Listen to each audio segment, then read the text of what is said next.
Je suis Olaf Nielsen, citoyen humain, et mon devoir est de prévenir le plus de monde possible.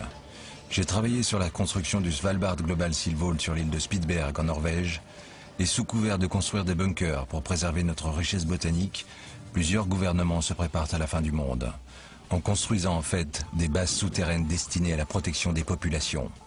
Peu de personnes sont au courant, car il n'y a pas assez de place dans les camps pour sauver 6 milliards de personnes, et les gouvernements craignent un mouvement de panique en alertant l'opinion. En ce qui me concerne, je sais déjà que je devrais d'ici 2012 rejoindre la région de Mosjøen où se trouve une installation militaire enterrée. Ceux qui seront abandonnés en surface périront sans assistance et l'année 2012 sera marquée par des catastrophes naturelles comme personne sur Terre n'en a vécu. Les gouvernements prévoient la mort d'au moins 90% de la population mondiale. À ceux qui sont prêts à survivre, je recommanderais de se trouver un endroit sur un terrain élevé pour y stocker de la nourriture en boîte et de l'eau en quantité. Procurez-vous aussi des pilules contre les effets des radiations, des combinaisons de survie, des armes, et constituez des groupes de survie. Pour la dernière fois, je prie Dieu pour qu'il nous assiste. Olaf Nielsen, membre du gouvernement norvégien.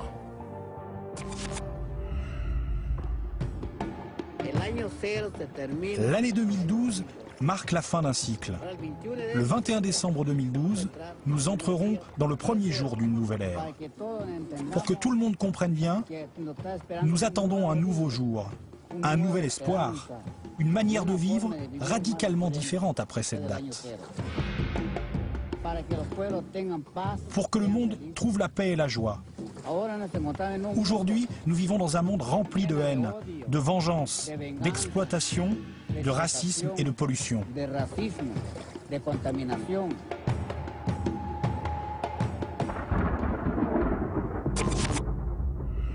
Un jour, certaines étoiles viendront ensemble en une seule rangée, comme cela s'est produit il y a des milliers d'années. En 2012, on a effectivement Vénus qui passe devant le disque solaire. Donc, effectivement, on a le Soleil, Vénus et la Terre qui seraient alignés. Et c'est un phénomène relativement rare. Des changements de climat et de nombreuses catastrophes peuvent se produire quand nous parviendrons tous à ce stade.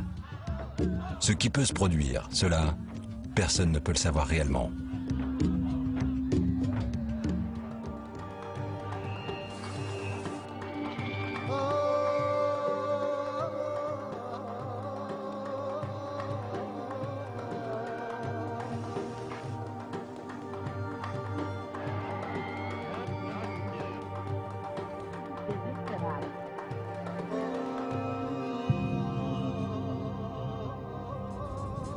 Donc il est possible effectivement qu'il puisse y avoir un objet qui tombe sur Terre d'une taille suffisante pour créer, on va dire, une catastrophe et qu'on n'ait pas pu l'observer avant qu'il arrive. Il y a 65 millions d'années, un corps de grande taille, 12 km tout de même de diamètre, s'est approché de la Terre à vitesse extrêmement élevée, spectaculairement invasif.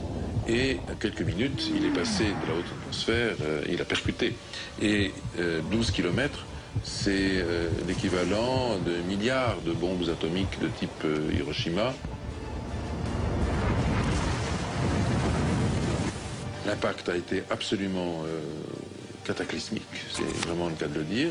Il est tombé probablement dans l'eau et a créé une vague de plus de 10 km de hauteur.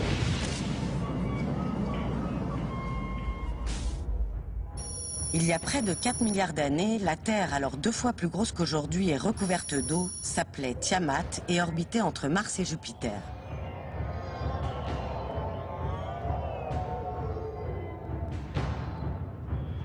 Une planète du nom de Nibiru s'approcha si près qu'une de ses lunes entra en collision avec Tiamat.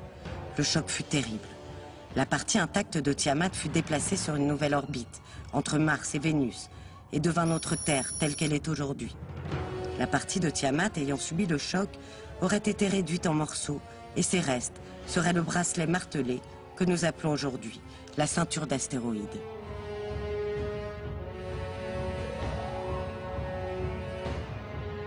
Nibiru mettrait 3600 ans à accomplir sa révolution.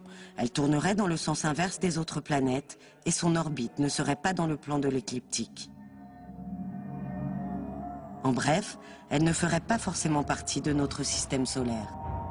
L'année 2012 marque le retour de cette planète Nibiru, après un cycle de 3600 ans.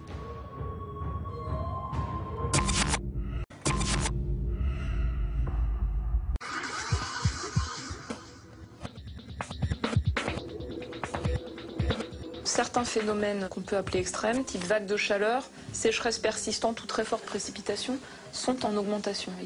C'est ce type de phénomène qui nous touche le plus directement. C'est à cela qu'on est le plus vulnérable. Tout le reste de la planète va souffrir d'une accentuation de la turbulence. Donc les ouragans, les tempêtes, les phénomènes climatiques non prévus, anormaux, vont sans doute se multiplier. On rentre dans des périodes dans lesquelles la seule chose qu'on sait, c'est que des choses changent, mais on ne sait pas exactement comment, on ne sait pas quelle va être la répercussion, mais on sait que, potentiellement, on rentre dans des périodes de grande turbulence.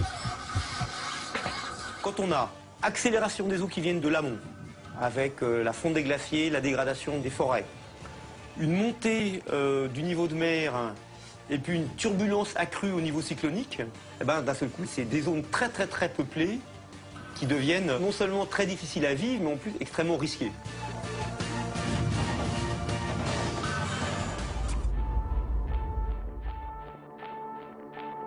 Le bruit assourdissant d'une sirène se propage comme la mort. Des pans de rue entiers sont vidés, abandonnés. Plus loin, au contraire, la ville est livrée à l'anarchie. Des voitures brûlent, d'autres sont encastrées dans des vitrines que certains n'hésitent pas à piller. Les éléments naturels commencent à prendre une place conséquente.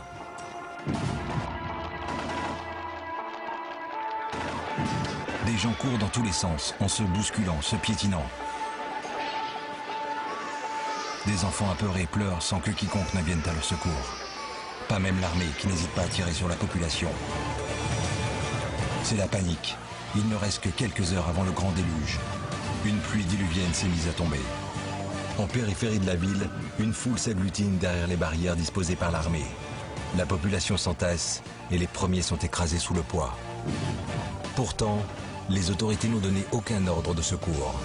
Bien au contraire, elles n'hésitent pas à tirer sur certains fraudeurs. Des familles sont séparées. Des enfants pleurent en étant extirpés des bras de leurs parents. Le cauchemar a commencé. Alors que le ciel se fait de plus en plus noir et que le tonnerre gronde, une file de personnes est menée vers un bus. Ils ont tous été étiquetés et ont un collier de couleur rouge, bleu ou vert. Tout est devenu hors de contrôle. Les bus démarrent alors que les barrières cèdent. Certains manifestants essaient de s'accrocher mais en vain. Et de nouveaux coups de feu sont tirés. L'enfer finit par se confondre avec le son assourdissant des éléments naturels.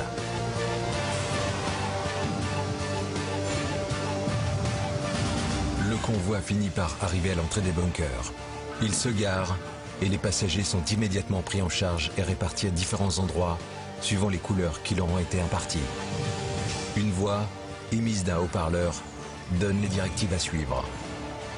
Le panel représentatif de la population est sectorisé en fonction de son grade. L'homme n'est devenu que du bétail. Du bétail que l'on fait monter dans des tramways à toute vitesse sans tenir compte des membres d'une même famille. Les portes des tramways se referment. La machine se met en marche et disparaît à l'intérieur du bunker.